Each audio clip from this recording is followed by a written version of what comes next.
Look for their business to be exciting.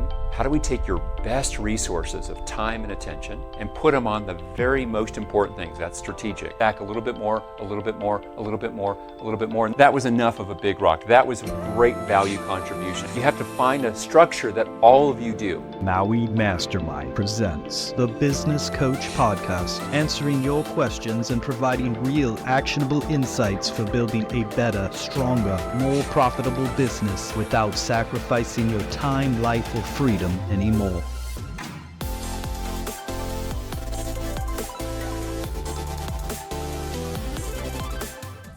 Well, welcome to a new episode of The Business Coach. In this episode, I want to share with you a structured, proven formula for how you can manage execution in your business from a strategic perspective. Here's what I mean. How do we keep our very best talent, attention, and resources focused and invested on those activities, projects, initiatives where you'll create the most value, the most profit for the business? Now, as we do this here, the way I want you to think about it is the challenge we have is how do I do the things that matter most? Not just me personally, but my company in the face of a lot of stuff's going on here. I mean, think about it. When you feel overwhelmed or that there are competing demands on your time and your attention, and there's fires and drama and vendor issues, all these things are going on. How do you keep the best of your company focused on the things that matter most? I want to share with you something that we've learned the hard way through, battle-tested through several thousand companies over the last 20 years. We've come up with what we call strategic structure. Now, the strategic part of strategic structure says, how do we make sure that our very best company resources, which most times for a small to mid-sized company is going to be the most talented people in the business, their best attention. So let's say you're running a $9 million a year manufacturing business. You probably have got 7 or 8 really key leaders and or engineers or producers in that business that are incredibly important for you. If, let's say you run a $14 million a year service business, you might have 2 or 3 producers that are your senior producers in that business. Whether it's a blue-collar service business or it's a white-collar service business, it doesn't matter. And then you probably have 2 or 3 management level folks, and then maybe 1, 2, 3 other really high-grade leadership team members that their time and attention, their talent invested in the right places means everything. I'll give a quick example for it. I was doing a coaching session with a client of ours. He runs toward the larger end of our client base. He runs a $200 million a year business. It's a services business. And in this particular business, he's got multiple business lines. Now, he's got, in one of his key people, she is his number 2, his right-hand person. And this right-hand person is spread over effectively 8 different business units or more. I'd have to do the actual count. And so we went through it. We talked about where would she be best spent. He had one business unit that had operating profit margins that were 3 to 5 times higher than some other business units that she was doing. This business contributed 10x the profit of this business unit, and she was having to pull attention away here for a business unit with poorer margins, poorer profit contribution. Not a great idea. So strategic structure, the strategic means our very best resources on the very most important things. In your business, your best resources might be, for example, limited production capability. So for example, let's say you run a grouping of medical practices. You've got 4 clinics spaced in a particular area. You might have as your biggest constraint is provider capacity, or it might be physical capacity. You need more space for your providers to have more exam rooms to see more people. How do we make sure that you take your limited production capacity, strategic, and invest it with the very most profitable places in the business? That might be by certain types of procedures, certain types of patient base, etc. So again, how do we take your best resources of time and attention and put them on the very most important things? That's strategic. The structure is a little bit different. When I use the word structure here, I mean, how do we have a proven process, a structure, a format that has flexible ways of implementing it, but it has a very significant, straightforward, repeatable edge to it, that it can happen again and again and again. So I'm going to share with you And today I'm going to be your business coach. So welcome to the coaching program. And so if I'm your business coach, what I'm going to do is I'm going to introduce you now to a concept that we call strategic structure. Now this is what we use. This is actually a document that we use with our coaching clients. So I'm going to kind of pull back the curtain and let you into the coaching program here today. Congratulations. And hey, by the way, I didn't charge you too much for it, did I? So a strategic structure, the first part is the overview idea of it. You're going to start off each year with your one-page annual plan. Now, there's something really important here. Why do we talk about having a one-page plan of action versus a 7-page plan of action or a 37-page plan of action? What we've learned in business has been if you've got one page where you can see the plan as a whole in one gestalt way, you're going to do so much better with that. So we start off with this annual plan. Now, what does that annual plan look like? I'll give you an example. Here's a sample version of what the plan might look like. And it's going to lay out your goals and targets for the year with that part. For example, it's going to have your financial drivers and how much revenue are you going after, how much gross profit are you going after, gross profit margin, operating profit targets, operating profit margins target. Then it's going to go to your other key performance indicators. You're going to spell that out for your annual targets, and then you're going to break that back down for quarter by quarter by quarter by quarter to hit those annual targets. What that one-page plan of action gives to you is it gives you in one spot, here's what our goals and targets are for the year. Now, when we're working with a coaching client, typically the way that's going to work is, once a year we're going to get together in February, and we're going to plan out for the entire year for that. Now, why do we do February? We used to do January, and what we discovered is January is a really tough month to get business owners to step away from their company. You could say, well, David, why don't you do December? Right? You try to get several hundred business owners together in December. It's impossible. By the way, I think you should be with your family during the holidays. I don't care which holidays you celebrate, but be with your families, right? Don't be doing a business thing right then. So January's tough. So we tend to find that February works real well. And in a pragmatic world of actually the trenches of business, that's what we've done. And so we'll plan out the entire year that way, but we'll reduce it down to one page. It has the most important targets, the most important KPIs, key performance indicators we're going after. So now that we have that one-page plan of action, the next part we're going to do is we're going to turn that action plan into our one-page quarterly action plan. Now, the quarter is the most important unit of time here. When you think about the quarter, what I want you to think about is you have these targets. I'm going to put my targets in black here. You've got these certain targets for the company, goals, targets, revenue targets, sales metrics that you're going to have, marketing KPIs, production or operational KPIs that you're going to have, collections KPIs, etc. You're going to take these targets, but it's hard to execute on a one-year goal. Really hard to do that. So what we do is we turn that into your quarterly, for example, quarter one action plan. Now that quarter one action plan, I'll give you an example in a moment of what it looks like when we're doing it with a client, is going to spell out 1, 2, possibly 3 of the most important, what we call focus areas. So you're going to have to run your business and make it successful, which means 70, 80, 85, 90% of your energy, resources, and attention are going to go to be pushing your business forward, the core operation of your business, but with some of that discretionary time and attention, 10%, 15%, 20%, you're going to pick out what are the most important 1, 2, or possibly 3 focus areas to put that discretionary time, attention, and resource. You're going to come up with a very clear criteria of success for each of these focus areas. I'll go through and give an example what that might look like. And then from there, you're going to spell out what are the action steps and milestones for each of these, and who does it by when do they get it done. And that's going to be your action plan. And here's the beautiful part. When you've got your action plan for the quarter, it becomes like a 90-day sprint.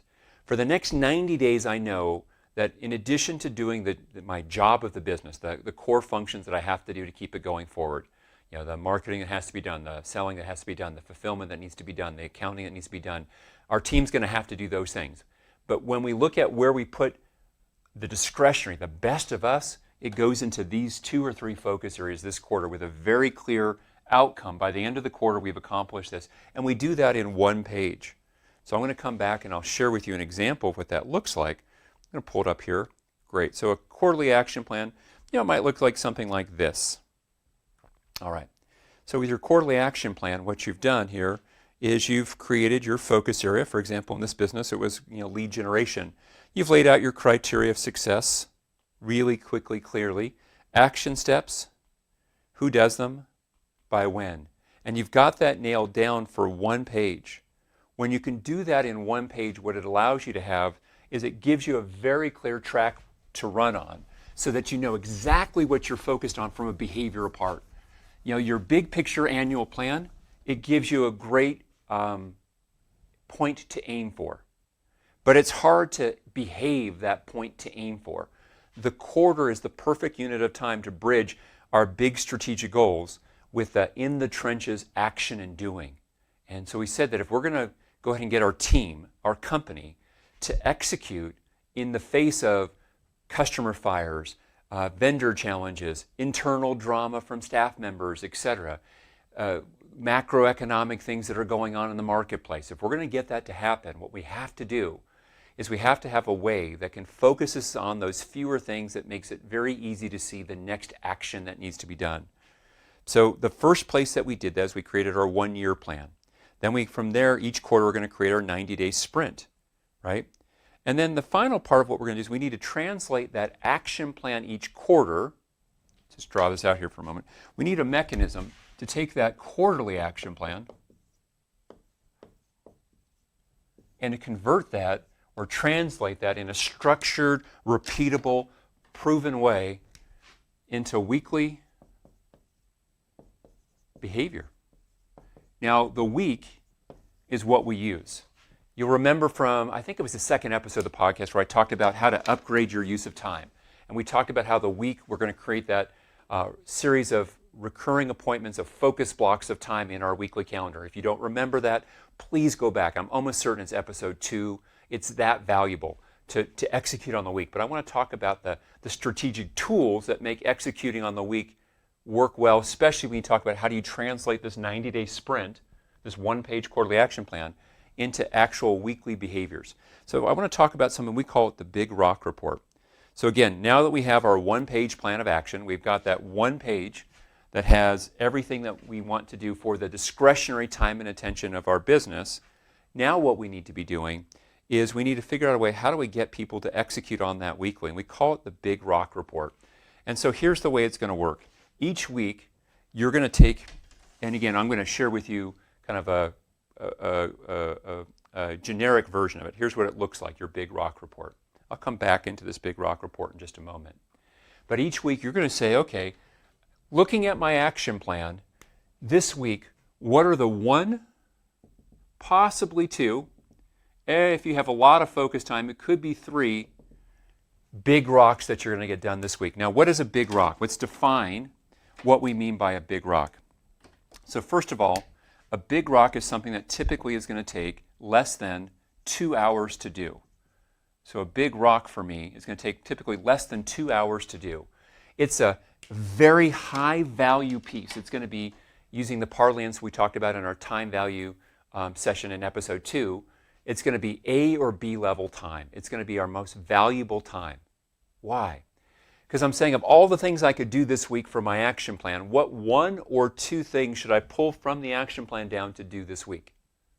Now, why do I say a big rock should take no more than 2 hours? Because rarely are you going to get more than 2 hours of uninterrupted time to do a big rock. Now, a big rock could be something, for example, let's say you, in your company, you're also playing the role of production leader.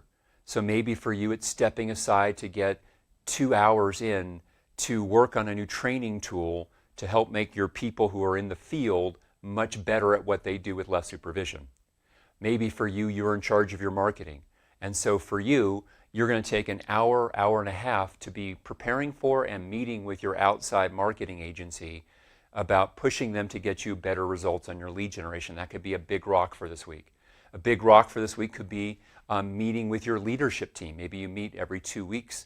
This week is the week that you're doing that meeting with your leadership team to hold the rest of your team accountable on their action plans. That would be an example for it. Let's say that you're trying to make a very key hire and your recruiting company has put together a final candidate pool of 3 strong candidates, and this week you're going to do interviews with 2 of them, that might be big rock for you for the week. Now, if you're doing 2 interviews with your best candidates, right, for a key position, you might only have 1 big rock for the week, which are these 2 interviews that you're going to be doing. The key with the big rock is it's an exceptionally high value thing. It should take you less than 2 hours. If it's going to take you more than 2 hours, just make sure you bite off a smaller piece of it, right? I have people say, oh, David, I'm going to create a brand new version of our entire sales system. And that's one of my big rock for the week. I'm like, how long is that going to take you? I don't know. Could be 12, 15 hours. I'm like, really? Realistically, you've shared with me that the most focus time you're getting is 5 to 6 hours a week. You're really going to say that this week it's going to all of a sudden be different and special, that you're going to have 12 to 15 hours to do this? Break it down. Get 25% of that sales system down this week. Then next week, get another 25 or 50%. So maybe it takes you 2, 3, 4 weeks to get it done, but at least it will get done. People pull these ambitious things out of the air, and then they never do them. The structured way that I want you to go is you're going to start off with your quarterly action plan, and then the place to look for where your big rocks are, 8 times out of 10, your big rocks should come from your quarterly action plan and be part of your weekly big rocks. So if I look at one of my focus areas for the quarter was, let's say, for example, I'll take one for me on my action plan. One of my action plans is we've overridden or we've redone, we're probably on version 8.0 now, of the onboard process for brand new coaching clients. Now, Rich Wood, who's our coaching director, he leads the charge with our coaching staff. But being the fact that I've coached for 20 plus years and I know the Maui systems so deeply, so well, I have been part of helping him where we're in. And can I just give you a quick tip here? This is really important. This is not about strategic structure, what I'm going to share with you. But what I'm about to share with you is gold. So think about this. Rich runs coaching, but I have something to contribute. Now, the average person that owns the business steps in and says, well, Rich, we got to do it my way, and let me take charge, let me take control. And then what you've done is you've cut Rich off at the knees. You've killed his initiative. You've killed his sense of ownership for his role. And I'm not going to get the best from him. That's crazy. And one more thing is I now got to own it. I don't want to do that. So instead I say, hey, Rich, you own coaching in our company. You're the pillar leader for that. I think I have some things that I can contribute. What can I do to be supportive for you? Or in this case, what I said is, Rich, I want to make you an offer. I would love to help out by doing the training videos for the first 4 coaching sessions, if that would be of value. If you want to do them yourself or have some other coach do them, I will absolutely respect that. So he said, yes, David, I'll accept that offer. I'll take you up on it.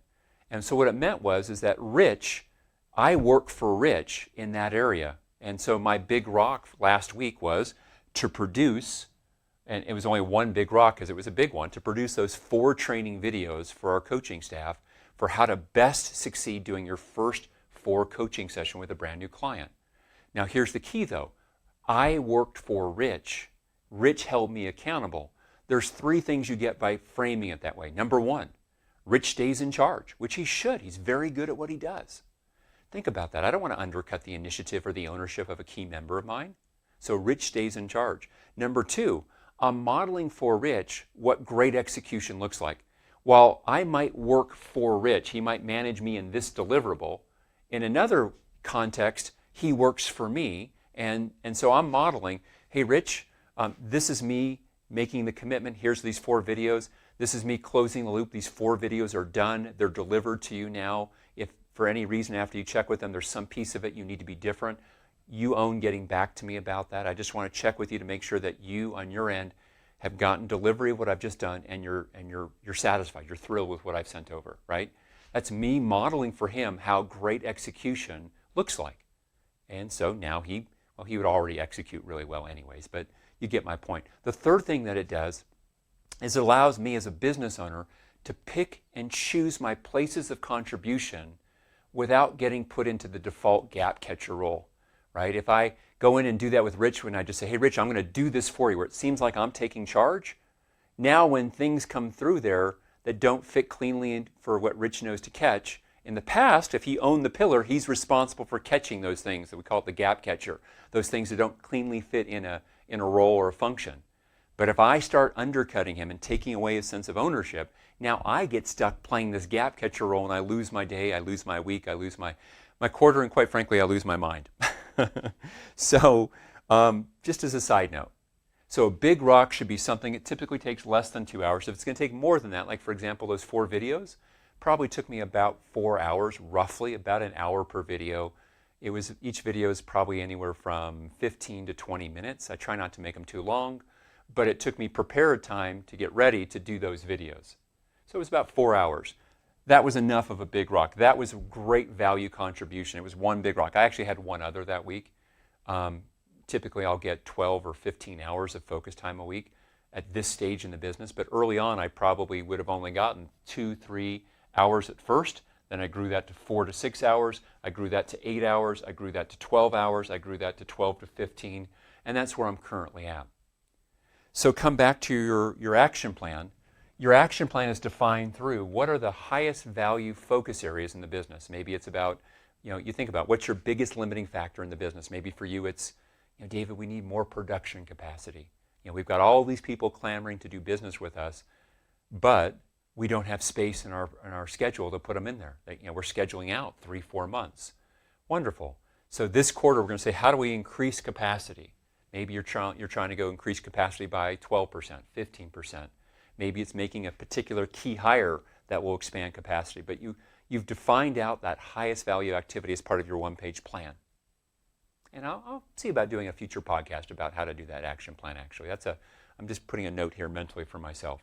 But to translate that plan into actual action requires that each week we pull off from that action plan and we create our big rocks for the week. Now, when you think about those big rocks from the week, I want you to kind of look at it this way.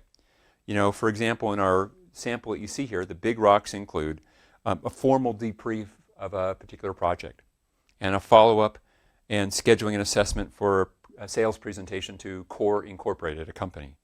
And for this, I guess this is probably a salesperson in our example here.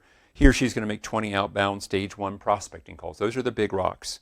And at the end of the week, we hold them accountable for actually having done those action steps. Now the cool part is big rocks help you produce good behaviors, but it also helps you manage your team. So let's think about this for a moment. This week, you've laid out for yourself what your big rocks are, the highest value things. The average person, if they even keep a list, they keep what I call a to-do list. Now, a to-do list has all these things on there. And for many of you, some of you keep your to-do lists on your phone. You use one of those apps to do that, Asana, Todoist, all kinds of different ones, Monday.com, who knows what you use. And for you, your list might be 30, 50, 70, 90, 120 different tasks that you have. For those of you that are old school, and I happen to include myself in that way, what we do is we put together our list on a journal or on a sheet of paper. And again, we've got so many things on that to-do list. That to-do list is crazy because what it does is it hides. You might find that the very most valuable thing for you to do is this one right here. But it's hidden, a third way down the list, and the list lists everything as if they're of equal value, but they're not. So it's good to keep a master list, but every week you should be thinking, what this week do I need to pull off of my action plan or my to-do list that is so important that I turn it into a big rock. And again, I might have one big rock, I might have 2 big rocks, and if you have 8 or 12 hours of focus time, you can probably even get that third big rock. But for most business owners where they're starting with 1 or 2 big rocks is plenty to start with. Those big rocks come from my action plan, or I can look through my to-do list and say, which of these things is the highest value contribution item that I have? Generally, your action plan is where 8 out of 10 of your pieces should come from. Now, coming back into this here, then at the end of the week, I now say, well, how did I do in my big rocks? What were my victories? What are the challenges that have come up? And what were the other key updates? And then finally, what are my big rocks for the following week? When I do it this way, you get to use this with your team. Make this a little bit easier to see it all at once. You get to use this with your team. Your big rock, what it does is it allows you to see for your entire team of direct reports that go to you, number one, what do they consider to be the most important priorities? That's what they'll call their big rocks. And as their manager, as their leader, I can say, Sylvia put down big rock number one, and it really wasn't her highest value priority. I can have a conversation, say, hey, Sylvia, why did you put this on as your big rock? Got it. Well, what about this or this? Do you see that these two create higher value? And you need to, these are right off your action plan, and you're focusing your best attention on this. This is probably more urgent, but does it create as much value for the business? It doesn't. So I'm going to ask that you trade out this big rock and pick one or two from these areas. So initially, I'm just kind of coaching Sylvia, and over time, what the big rock report does, what the strategic structure does, is it trains Sylvia to how to look to put her best time, 4 hours a week, 6 hours a week of her focus time, on your highest value activities for her, the places where she contributes the most value to the company. Hugely important. What it also does is it gives you a place where she can now say, hey, David, here are my victories for the week. And it feels good. Like she feels like she's making progress. One of my victories this week is I secured a second stage sales appointment with this customer. Or, hey, we've got 3 really good candidates as finalists for this position. That's a really important position. And I've got interviews scheduled next week with all 3 of them, right? Or maybe it's, hey, our marketing KPI went from a lead cost of $252 per lead cost. We've reduced that down, and we're now at $204. We've reduced by 25% our lead cost. It's a real victory. That victory also, because they send that report to you as their leader, or if it's a leadership team to their peers, it lets us celebrate Sylvia's lead, her successes. It prompts us or reminds us to spot places of progress, which is inspiring. It lets us know what she's challenged with, so you can reach out. Hey, Sylvia, I noticed you put down that one of your challenges was X. Can I help you in some way? Can I support you with that? Or, like I said with Rich, hey, can I make you an offer? Perhaps I can do this for you if that fits for you. And the last part is they're giving a place for structured information of other updates. That's the big rock report.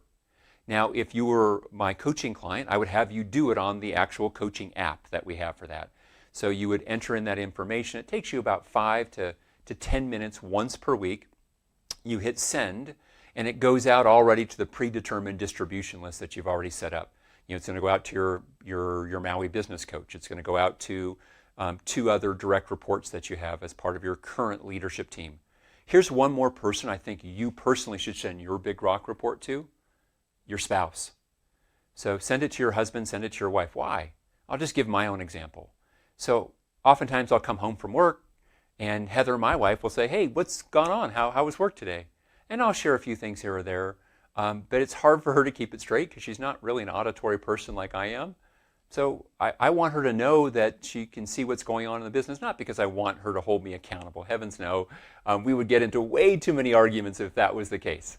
I don't micromanage her in her business, which as a psychologist, she's got her practice. And she doesn't micromanage what I do in the various businesses I run on our family's behalf. However, they're her businesses. Mostly, though, I want her support. I want her encouragement. I want her to know what I'm dealing with and to celebrate my victories. So I put her on my distribution list, and every week she gets a simple 1-page Big Rock report, and she knows, mostly all I want her to look for is the victories and the challenges, just for her to commiserate on the challenges. Oh, poor thing, which actually feels really good. And I want her to say, hey, honey, you did X, or this Y was a victory. Congratulations. Because then I feel inspired, like I can run through fire. I know it might seem silly, but for me, that means a lot. So if you're going to do this Big Rock report, whether you do it through the Maui app or you're doing your own version of that, include your spouse with that part. So now let's talk about how does this compound over time. So we talked in here about strategic execution. So the strategic structure said we have to focus our very best company resources on our very highest value activities and projects. That was the piece with that. The second part of that was we said it was the structured part, right? It can't be that Joe does it differently from Alejandra, who does it different from Sylvia, who does it different from Chi, who does it different from you. You have to find a structure that all of you do. That structure has to have really good roots, but it has to have enough flexibility to fit that different people have different styles. I've shared with you what works for us. We start with our annual plan for the company, and then we create our quarterly one-page plan of actions. Now, initially, with a coaching client, we're going to start with you to create one plan of action for your company. After doing that company action plan for 1, 2, or 3 quarters, eventually what you're going to do is you're going to have your company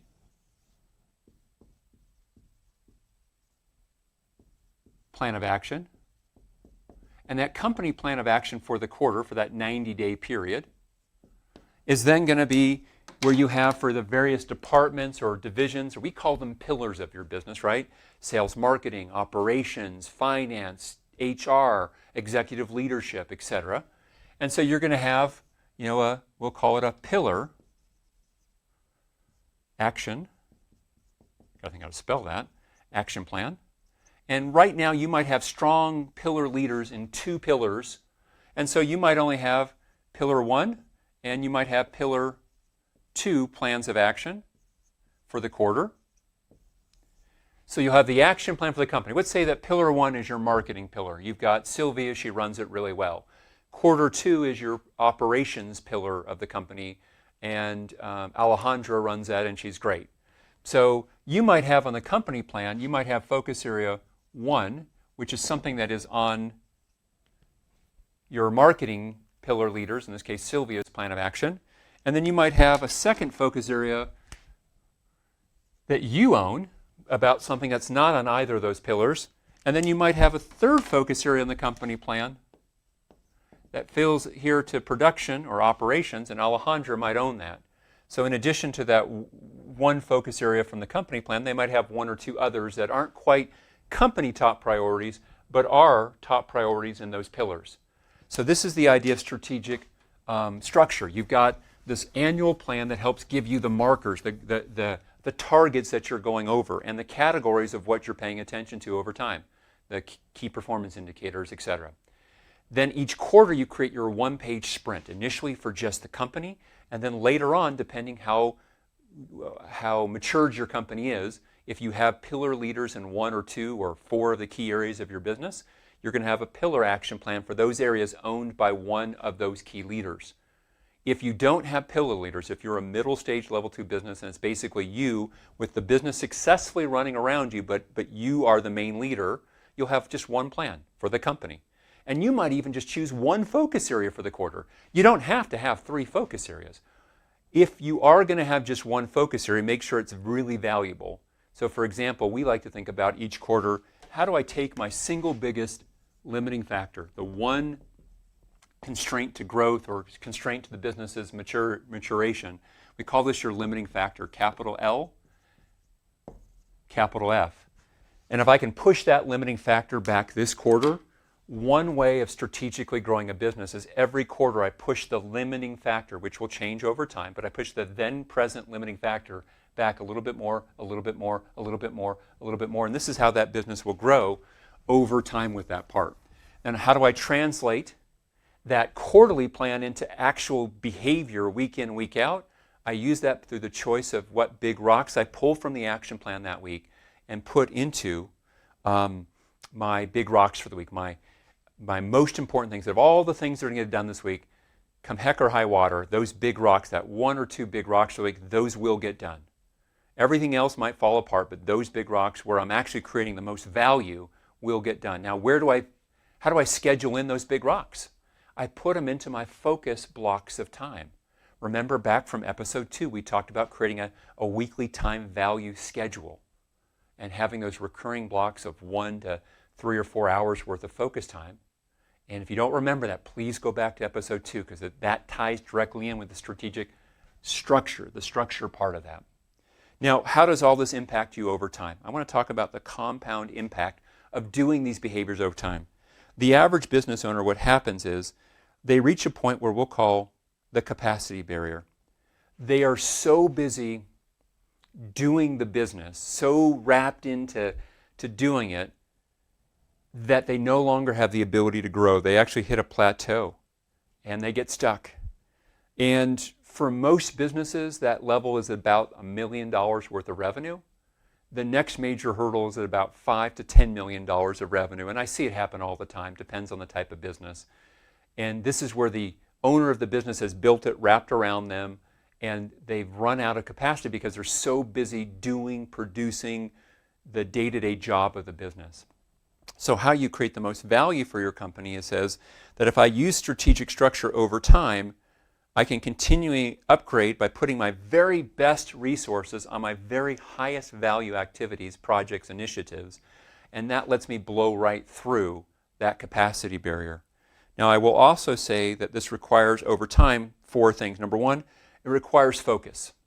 Right? You've got to put your very best resources on your very most valuable projects, activities, etc. And it's not just you, it's everyone in your business. Second thing that this requires is what we call strategic depth. You've got to make sure you've got the systems, the internal controls, the cross-trained team, and a culture that says in our business, the way we do it is we make sure that we have depth in different functions so that we're never ever dependent on just one person doing it. That strategic depth is both part defense, but it's also a way of saying that it offensively gives us ability to scale.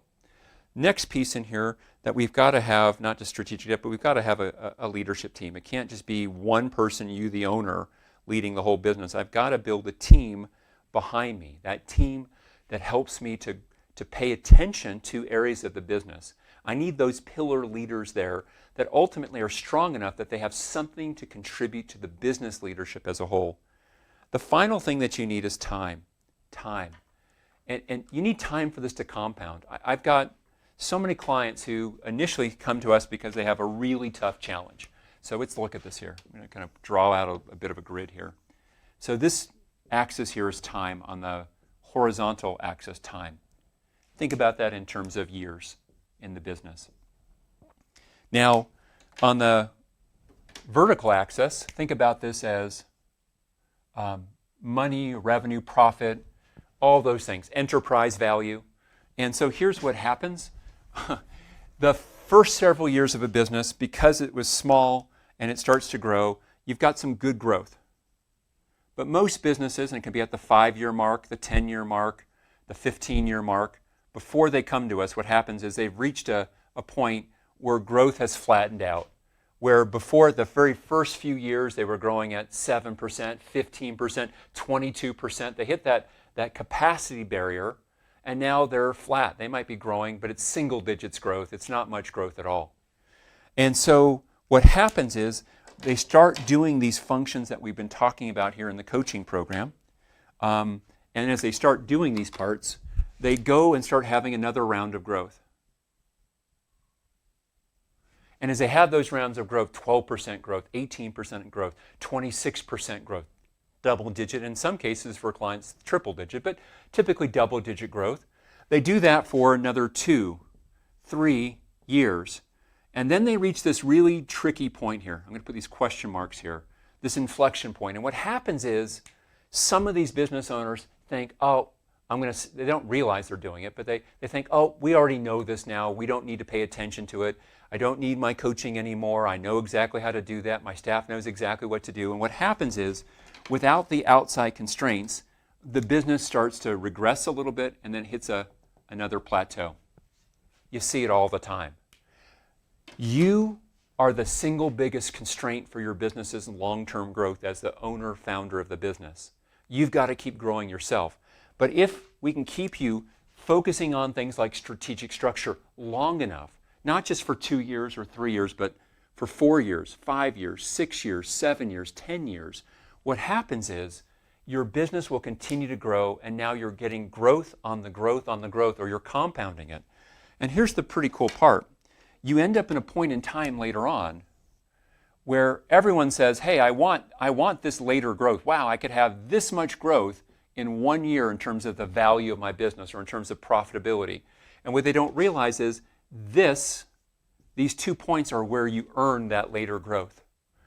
You first earn it by saying, okay, what we've done has gotten us to where we are, but we need to do something better to get us where we want to go. And so I see clients all the time who do that for 2 years, 3 years. Then they reach this point 2 or 3 years in, and the coaching program is no longer sexy, right? It's it's like, oh, I already know that, they think, but they're not behaving it. And what they say is, oh, I know that, I want something new, exciting. And what happens is business owners, I see this all the time, they look for their business to be exciting versus how can I just look to make the business successful and find excitement in the fact that I'm making it successful. I'm growing my team, I'm serving the world, and find excitement in other places besides just the business, outside of their business.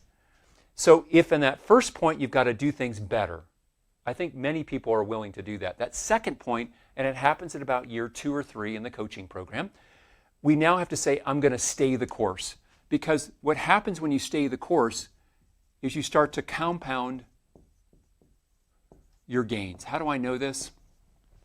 You know, I look at myself with the businesses that I built. Like I'll give just the example of Maui. If I were to go backwards in time about 10 years ago, we had reached a certain level of success. We decided, myself, and at that point it was 3 key leaders. Now it's a larger leadership team, but back then it was 3 key leaders. We said, we're going to double down on eating our own cooking. We're going to follow our own program as if we were a client. We started getting key team members coaching from various business coaches in the Maui staff. And we started making sure that we doubled down on strategic structure like I've talked here, big rock reports, etc. And as we've done that, growth has continued to go up double digits. I think our compounded annual growth rate has been roughly 16% over the last decade. At the same time, the working hours that I've worked, which way back when would have been 6 weeks of vacation way back when, where I actually did work on the vacations, and I would have been working 50, 55 hours per week, to today I do work 40 hours in a typical week, 35, 40 hours, I do, and I make sure that it's high value stuff, but I'm taking off roughly half the year, at least 5 months, sometimes a little bit more than that. So my point with all this is that you have 2 inflection points. The first that you're dealing with right now, I've got to upgrade how I go about growing my business, and strategic structure is an incredibly important ingredient to do that. The second inflection point says, how do I compound my gains over time? There's that point at about 2 to 3 years down the road where it starts feeling so familiar, so easy to get this double-digit plus growth that many business owners get bored with it and say, I want something new. And then they go out looking for the new next thing. But if they would only just double down on the solid way, the processes that they have to grow and scale that business strategically, that strategic structure, and hold the course, they're going to get gains on their gains on their gains. It's going to compound down the road. And this is why we see the people that we work with, after 5 years, the amount of growth. After 10 years, the amount of growth. It's extraordinary. It's staggering. Before they worked their tail off to make an extra $100,000 in profit. Now they're not working, they're working 10 times less when you factor in vacation and work hours, and they just grew their business's profitability by $1 million. 10 times less energy of the owner, making 10 times more profit growth than they did before. That's a 100x differential. But you don't get that in the front end. You only get that at the richest part of the compounding of the curve at the upper end. All right, I know that was a lot. I hope today's episode about strategic structure is valuable for you. I appreciate you listening, especially that little rant at the end. I do feel passionate about it. It's made a tremendous difference in the lives of clients I see who've done that, but also in my own business life, right? I think it's been really important. So I wish you the very best, and I'll see you next week. Bye-bye.